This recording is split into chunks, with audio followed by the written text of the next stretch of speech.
I have something to tell you. Now, I may need to hold your hand when I say this, but human design cannot tell you what career you should have. I know, hear me out, that's probably not what you expected to hear, especially from a licensed BG5 Human Design for Business consultant. One of the most common questions I get is, what career is right according to my human design? Now, hear me out. I do understand why people ask me that question, but I actually think it's the wrong question. Because human design doesn't tell us whether we should be a nurse, a lawyer, entrepreneur, a teacher, an executive, or an artist. It can't. This system is not about fortune telling or looking into the future.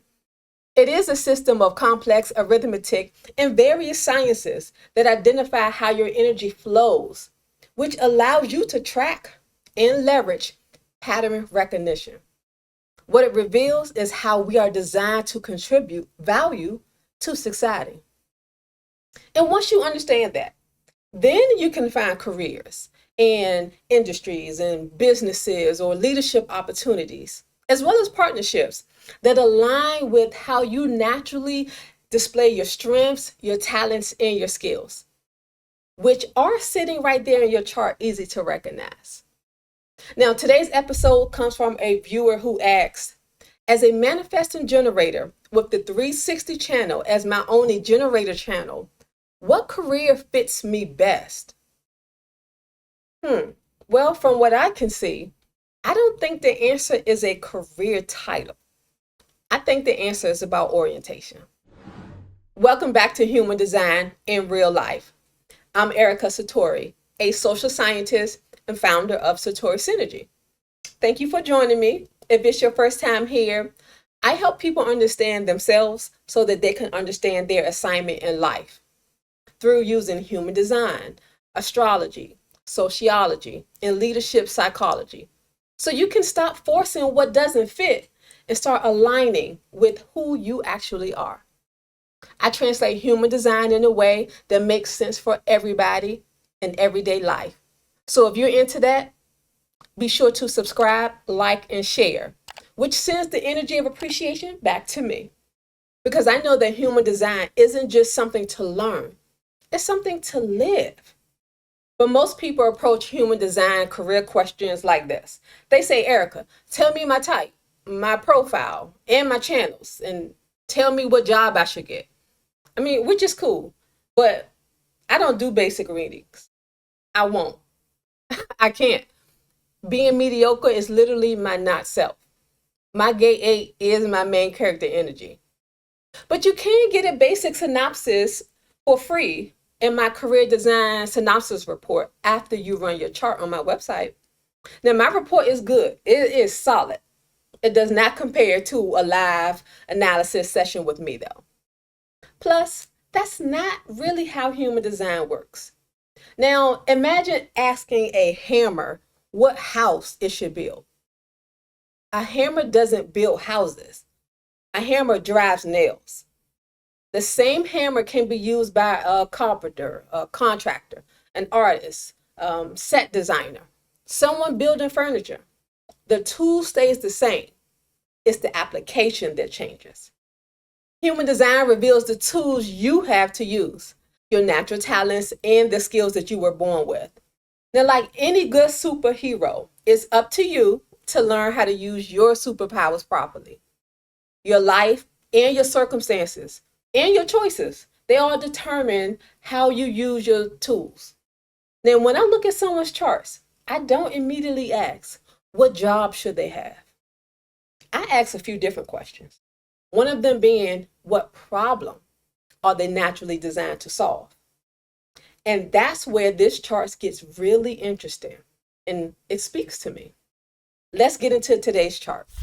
You specifically mentioned the 360 channel, so let's start there and talk about what your chart is saying to me. In Human Design for Business, this channel belongs to leadership functions that are in a larger group of like 16 or more, not necessarily a smaller team of about 5 or so. And overall, this channel will have a solid contribution to make to a small group, or what we call a penta, but it will ultimately find itself strained and maybe not satisfied as much as it would in a larger operation or organization. One reason is because it's giving innovation, not efficiency, not maintenance. Now, they are important in a small team, but the 360 channel is all about innovation. It's an important distinction to make because people hear generator and they often imagine consistency or steady production, reliable output, building something every day. But the 360 does not work like that. The 360 works in pulses. It works as the energy of an individual who is here to mutate or change things. And literally, you're either on or you off. Sometimes the energy is there, other times it's not. So that's why this is a unique type of generated energy, a response. Because with you, at times, it doesn't matter what is in front of you to respond to. If the power supply is off, it's off. And you and everyone else around you has to wait till it comes back on. So there are periods where nothing appears to be happening. Then suddenly something shifts. An insight arrives. A breakthrough emerges. A new possibility appears.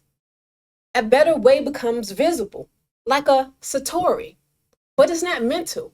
It's an impulse between the sacral center, where the energy resource function is, and the root center, which is where our drive and stamina and physical pressure comes from. This mutation is about evolution. That's innovation. People with the 360 are often uncomfortable with systems that haven't changed in years. They naturally see opportunities for improvement. So they're going to notice inefficiencies. They see the outdated processes and know how to take lemons and make lemonade. They ask the questions that make people uncomfortable. Questions like, why do we still do it this way? Or, isn't there a better approach? What if we try something different? Again, that's innovative energy.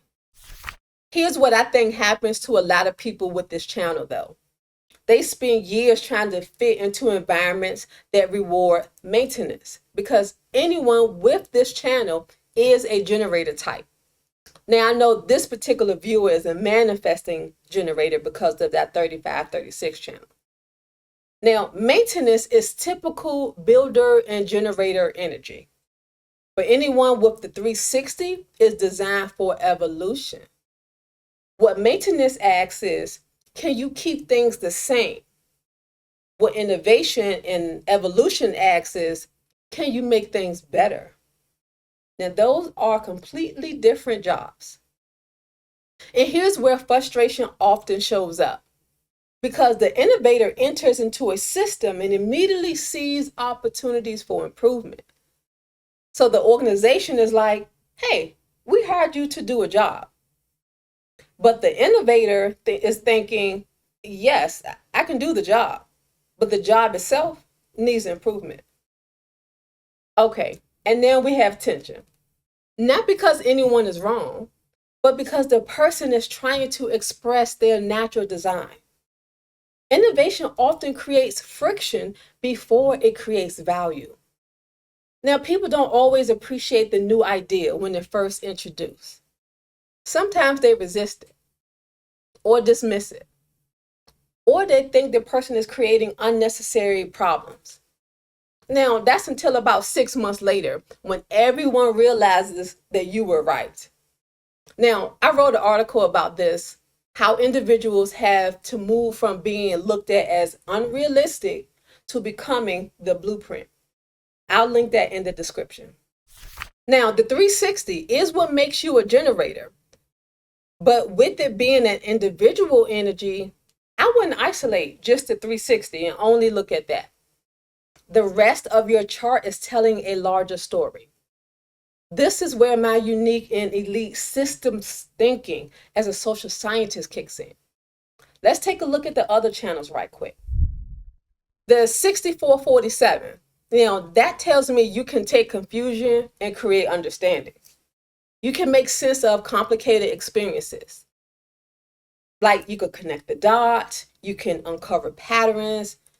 You know where the puzzle pieces go. You can find the meaning of it all where other people just see chaos. Now, this is helpful because you bring emotional intelligence to the table in an organization. And that type of intelligence helps with things like employee engagement.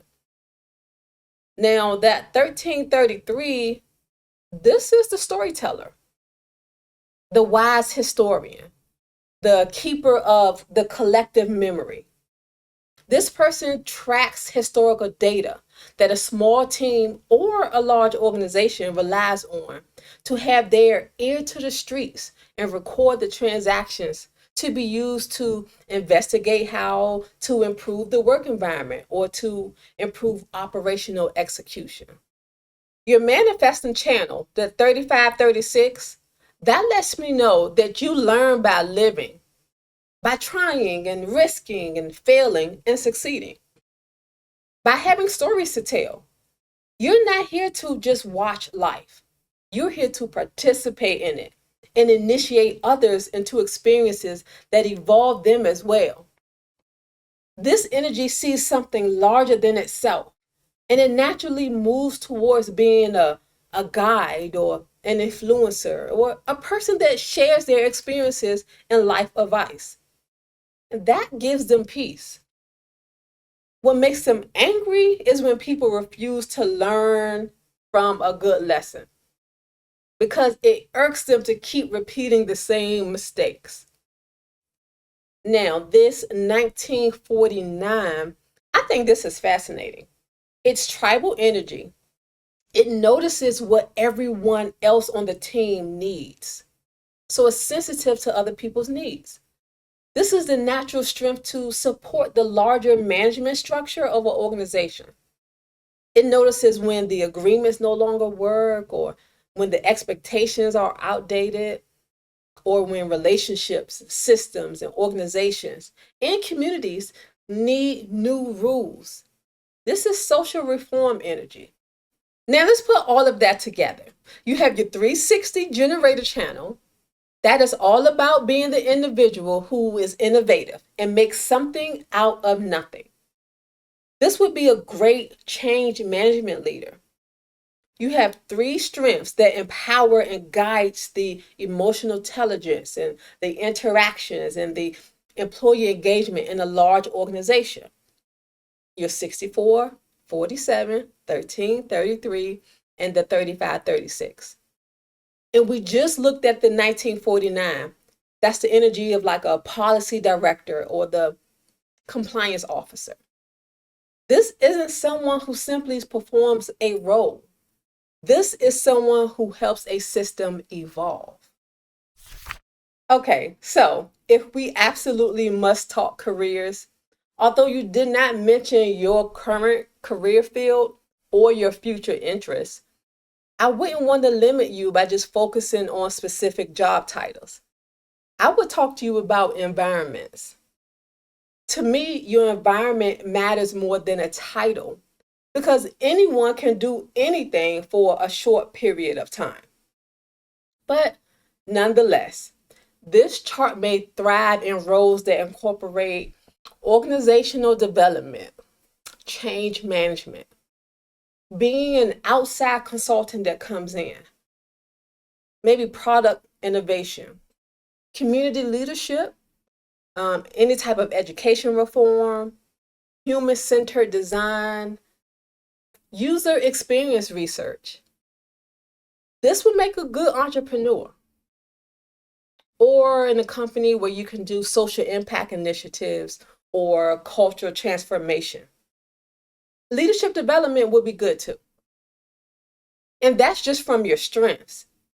I didn't even get into your profile and your public role or your life's purpose or your assimilation style, your openness, your strategy, your authority, etc.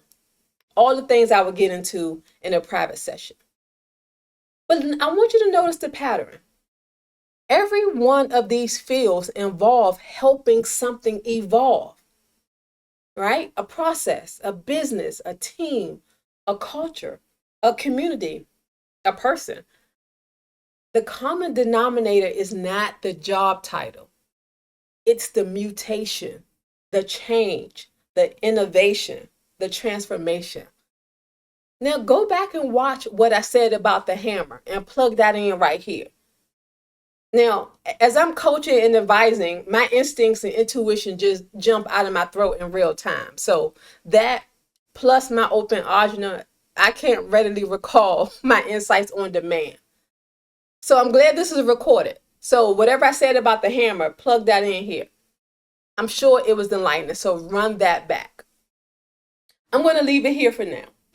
I hope my expertise and this overview help you see yourself clearly so that you can align with how you are designed to thrive. Then when you're ready to go further and apply your design to your specific life in real time, schedule your one-on-one Satori orientation session, or you could do the professional impact profile session with me. You can find those at satorisynergy.com/services. So if you're watching this and wondering, what career should I have? I want you to try asking a different question. Instead, ask, what contribution am I naturally designed to make? Because careers change, industries change, titles change, but the design of how your energy work does not change.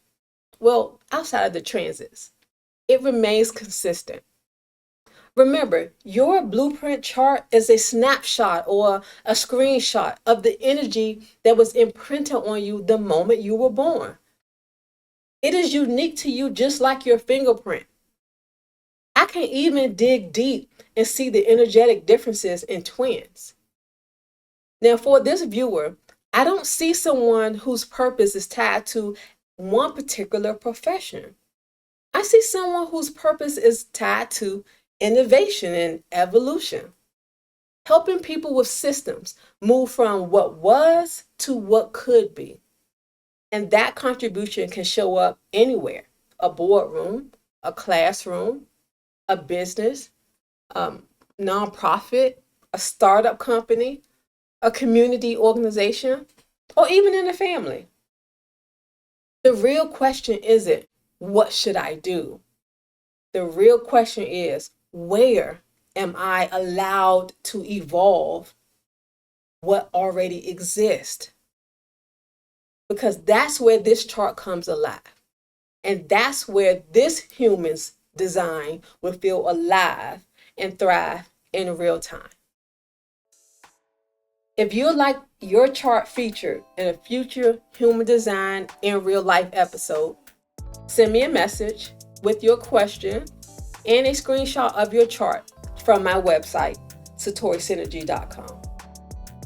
Now, if this episode helped you think differently about career, or what type of leader you are, or your purpose, make sure you like, subscribe, and share it with someone else who needs to hear it too. Thank you for joining me. Until next time, go be great, superstar.